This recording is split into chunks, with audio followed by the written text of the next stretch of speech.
Alors Nicolas, la dernière fois que vous êtes allé chez McDo, c'était quand? Ne me mentez pas, je saurais.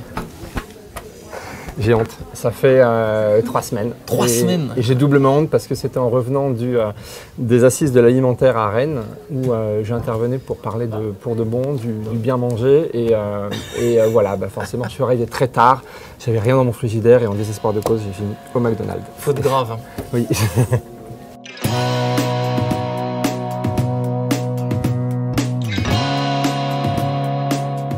Bonjour à tous et bienvenue dans le Talk Décideur. Aujourd'hui, l'interview va être saine et healthy puisque je reçois Nicolas Machard qui est le directeur général de PourDeBon.com. Bonjour Nicolas. Bonjour Quentin.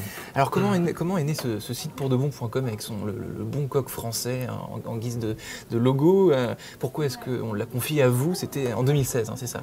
Tout à fait. Enfin, le lancement s'est opéré en 2016, mais en fait la genèse, il faut remonter à l'hiver 2014 où j'ai rencontré l'équipe dirigeante de Chronopost qui me parle de leur volonté de se lancer dans le transport alimentaire en frais.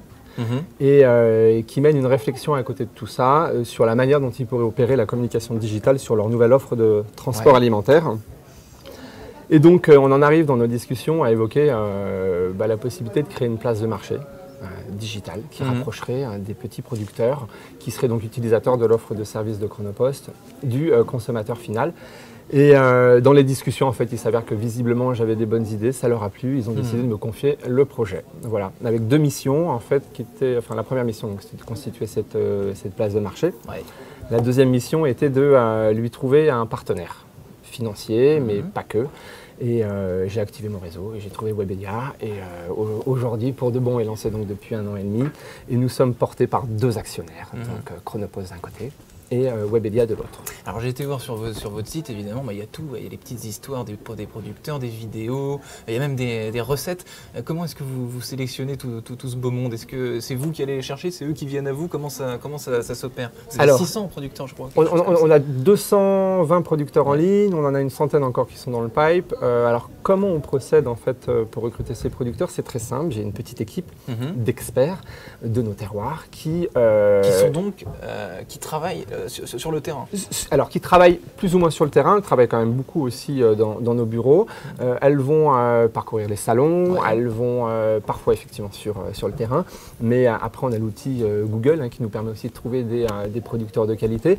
Ensuite, il y a l'écosystème dans lequel on est, chez Webedia, notamment avec des entités comme l'Académie du Goût, qui est détenue en partie par Alain Ducasse et qui nous donne accès en fait à des chefs renommés, qui travaillent eux-mêmes avec des producteurs, donc auprès desquels on va essayer de se sourcer. Voilà. Donc l'idée étant d'aller chercher des producteurs de qualité, ce qui est l'ADN même de PourDeBon. D'accord. Et si un producteur, j'ai n'importe quoi, un producteur du Loiret ou du Cantal entend parler de vous, trouve votre idée géniale, etc., et veut venir à vous, la porte est ouverte, ou alors il doit répondre à des critères pour être éligible entre guillemets.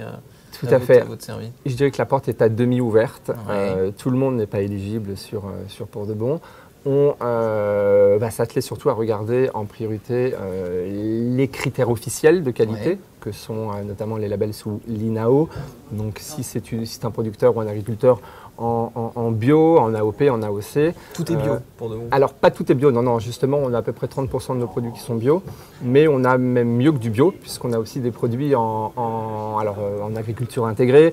On a il y a d'autres normes de bio, enfin je sais que le commun des mortels ne connaît pas toutes les classifications, mais il y a la classification HVE par exemple, de niveau 3. Enfin, il y a plein de choses qui fait qu'il n'y a pas que le bio, et on a surtout des producteurs qui ne pratiquent pas le bio, mais qui font mieux que du bio. Simplement, ils refusent d'être en appellation bio parce que ça coûte cher. C'est des démarches administratives au travers desquelles ils ne veulent pas sombrer. Donc vous refusez le diktat du bio, entre guillemets.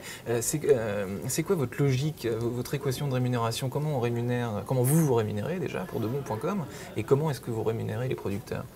Alors, le modèle de PourDeBon, c'est une place de marché. Donc, comme toute place de marché, on prélève une commission sur les transactions qui sont effectuées. Donc, il n'y a pas d'abonnement.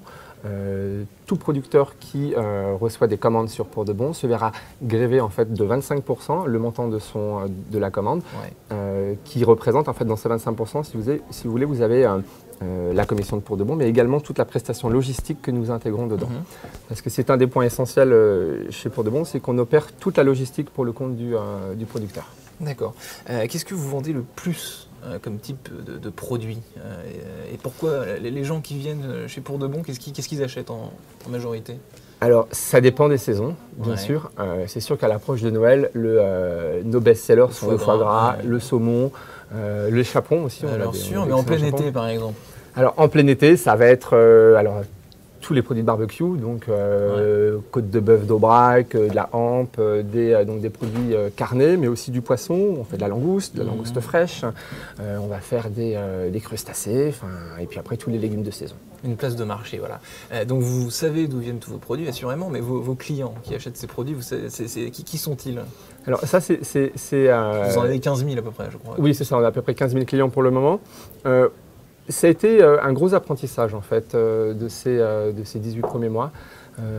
J'avais des idées assez préconçues sur la typologie de clients qu'on allait avoir et au final, ces idées ont été complètement démontées par la réalité.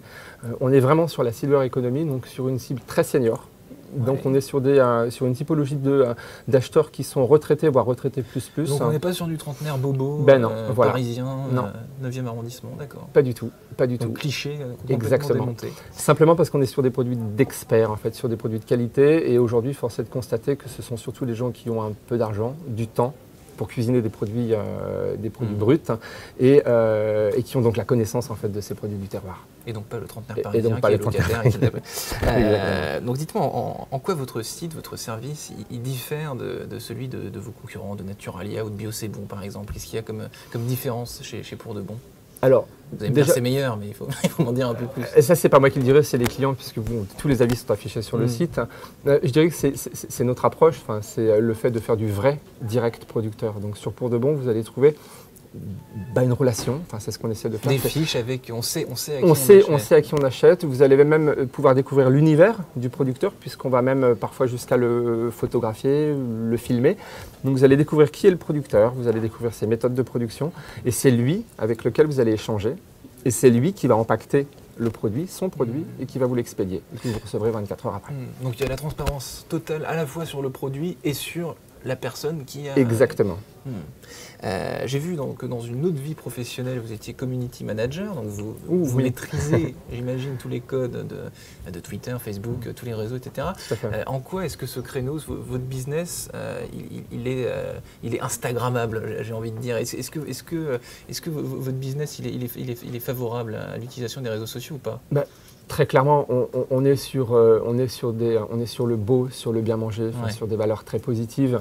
Et c'est sûr que Instagram et pas que Instagram, les blogs et puis même sur Facebook sont des médias qui se prêtent très très bien à montrer le beau, le bon et à raconter des histoires aussi. C'est ce qu'on fait avec nos producteurs, puisque quand on va les rencontrer, qu'on les filme, on va raconter leur histoire et on va les diffuser sur ces réseaux sociaux. Voilà.